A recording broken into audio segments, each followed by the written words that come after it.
All right, here's the story. I started doing stand-up comedy when I was 14. I'll never forget the first time I was on stage. The guy that introduced me was a guy named J.T. Newton. I'm 47. I can close my eyes and remember the introduction like it was yesterday. It went like this. Ladies and gentlemen, this next young man coming to the stage is starting his comedy career tonight. Who knows? We may be witnessing the birth of a star. Please welcome David Chappell.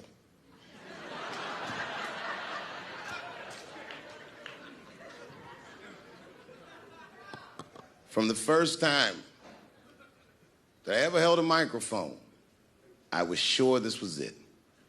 I knew I was home. I knew I had found my thing. And my God, man, I was a child. I got good. Matter of fact, I was good from the moment I started. And I'm not saying this to be a braggart. I'm telling you the truth. These old niggas was in awe of me. How was this little boy so poised? They used to say. I was. I mean, you know, I got better, but it started out good. About a year into it, when I was 15 years old, I had written a joke during the AIDS epidemic about having a Goodyear condom. Something, I don't even remember the joke. Something about an industrial strength condom by Goodyear. I just remember all the comedians really liked that joke. And there was an older comedian. And he came to me one night after the show, after he saw the joke, and he said, listen, I got an audition at another comedy club, and I was wondering, do you mind if I do that joke? I just want to borrow it. Now, I'm a kid. I don't know any better. I'm like, borrow it? Well, I guess, sure, if it'll help your career. I let him do the joke. And then weeks later, I was waiting to go on at a comedy club, and he went on before me, and he did the joke. And after the show, I pulled him aside, and I said, hey, man, I don't mind you borrowing my jokes, but you got to give them back. He said, oh, I forgot to ask you. He goes, let me buy that joke from you for $50. And I said, man, I'd do it, but I'm just starting out. I need all the material I can get. The idea being that the more material I can accumulate, the faster I'll be able to make money for my work. I said, I can't do it. I want my joke back. I'll never forget this. Remember, I was a 15-year-old child. This guy was a grown-ass man. He stood up over me so I could see how big he was. And he said to me, really? I can just take it. And he did. I got scared because I was a child. But I never forgot that. I never forgot that. I was 15 years old. I'm 47 now. I think about this guy all the time. When I look at my own kids and I see how young and innocent they are, I can't believe someone did that to me. And I don't think about it every day because that was the worst thing that happened to me. I think about it every day because that was the first time that someone ever did that to me. But in my career, it has happened many, many times since, where someone would intimidate me or scare me and take something that I believe was mine. I'll tell you another story. Now I'm 18 years old.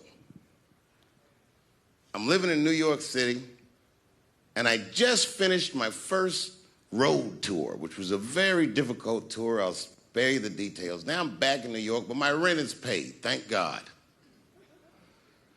And I have $60 to my name, and a woman that I had met in Pittsburgh, a bad Dominican bitch,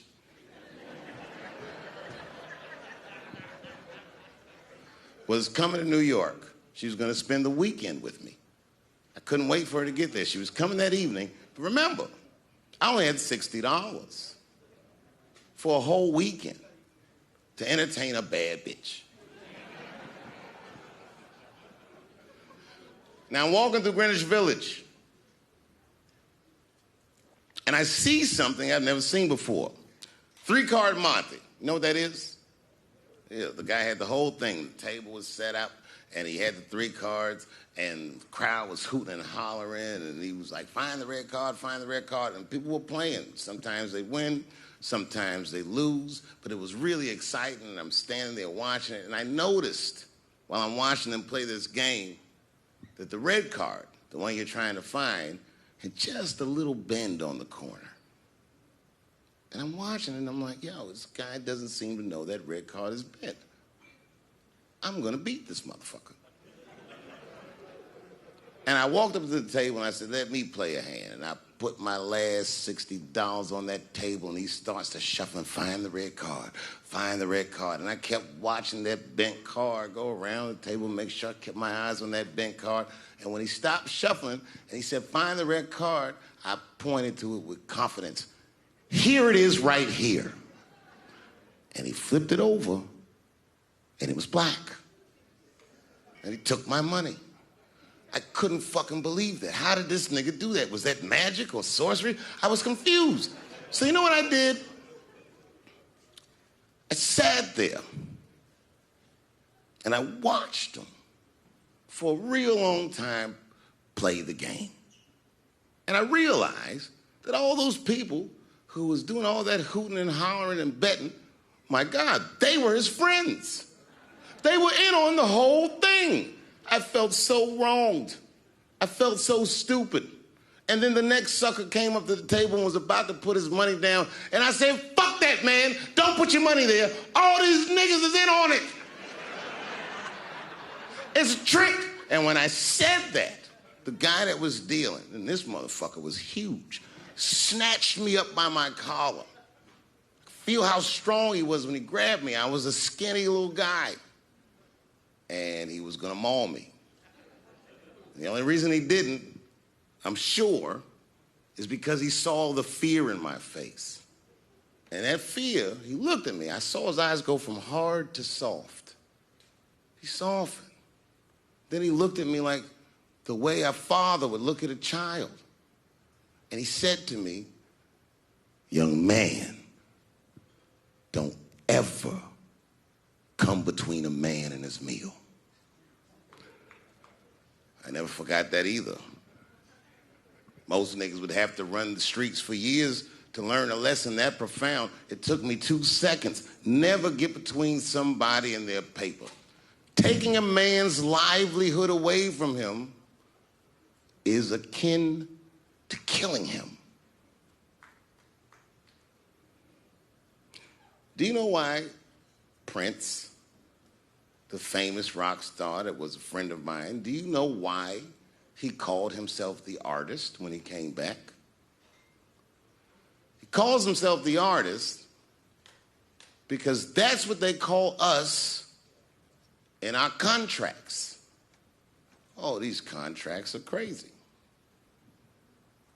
You should hear the terminology they say in these contracts. To use your name and likeness in perpetuity throughout the universe. Who the fuck could possibly know what that means? Nobody does. It's so complicated, in fact, that when you're a kid like me, you have to hire somebody to tell you what that means. And you sit down at a table and you do the contract game. And that's how I got with Comedy Central. I signed a contract.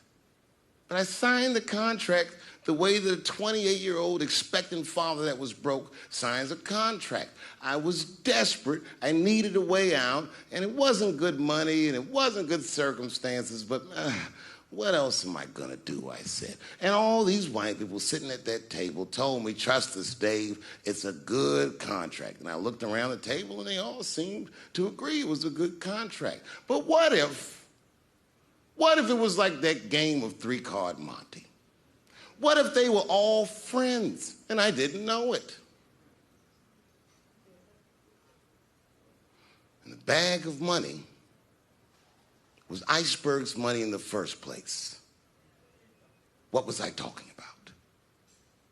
What was I trying to tell you? Last week, 2 weeks ago, whenever it was, I called Lauren Michaels And I tell them, okay, I'll do it. I'll do Saturday Night Live on election night. And the day I made that phone call, the day I committed to it, it gets announced that Netflix is streaming Chappelle's show. Not just Netflix. HBO Max is streaming it too. Let me tell you another story about HBO. No, hear me out. Did you know, before Chappelle's show was at Comedy Central, I pitched that show to HBO. I told them what I wanted to do. Now, these are executives. All they have to do is say, yeah, we'll take it, or no, thank you, we won't. But they didn't say either of those things. They went too far. They said, literally, what do we need you for?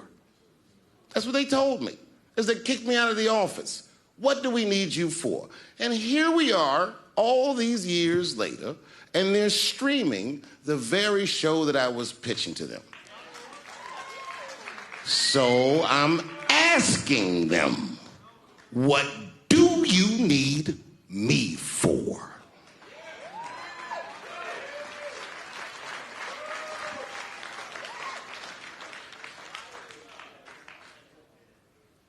People think I made a lot of money for Chappelle's show.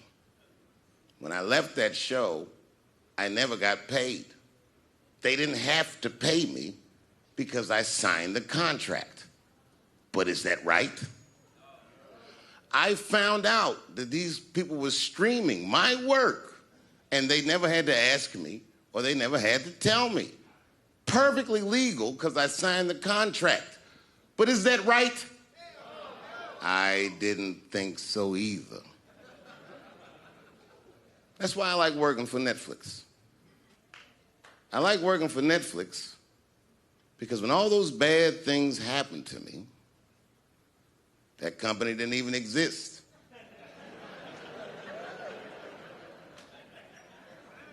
And when I found out they were streaming Chappelle's show, I was furious. How could they not know? So you know what I did? I called them and I told them that this makes me feel bad. And do you want to know what they did? They agreed that they would take it off their platform just so I could feel better. That's why I fuck with Netflix, because they paid me my money, they do what they say they're gonna do, and they went above and beyond what you could expect from a businessman. They did something just because they thought that I might think that they were wrong. And I do. I think if you are fucking streaming that show, you're fencing stolen goods. They stole that from me. They just took it. And I'm not up here trying to tell you guys that I believe that Comedy Central gave me a raw deal just because I'm black. I believe that they gave me a raw deal because this fucking industry is a monster. It's the same monster that these Me Too bitches was trying to tell you about. But they hate the monster for how it fucks. And I hate that monster for how it eats. But my God, man, it's the same monster. When I quit the show, all my friends would say, well, fuck them, Dave. Why don't you just do Chappelle's show at another network? Yeah. And why doesn't a slave run from one plantation to another plantation because the master over there might be nicer? My God, man, I was trapped. You know what? Tell you the truth. I've even thought about coming back and doing another Chappelle show. Well, but if I do, I can't call it Chappelle's show because my name and likeness is being used by them in perpetuity throughout the universe. It's in the contract.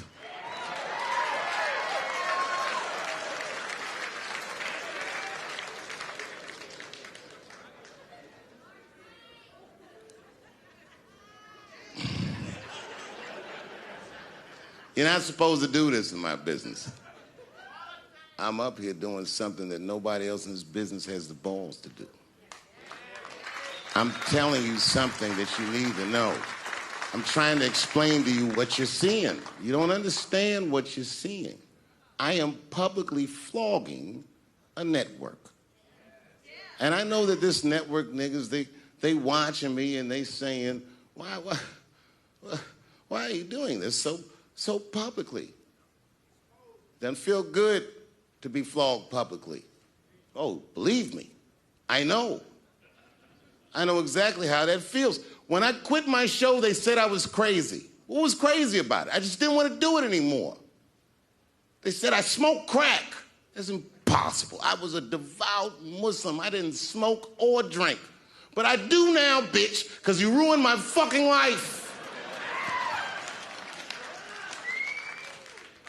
Now it's their turn. This is their first nigga lesson, and I'm honored to give it to them. They're gonna pay me for this show. I called my agent. I said, is there anything I can do about this show? And he said, no. Well, fuck you too then. If you want something done right, I guess you got to do it yourself. So I'm not going to the agents. I'm coming to my real boss. I'm coming to you. I'm begging you. If you ever liked me, if you ever think there was anything worthwhile about me, I'm begging you. Please don't watch that show. I'm not asking you to boycott any network. Boycott me. Boycott Chappelle's show. Do not watch it unless they pay me.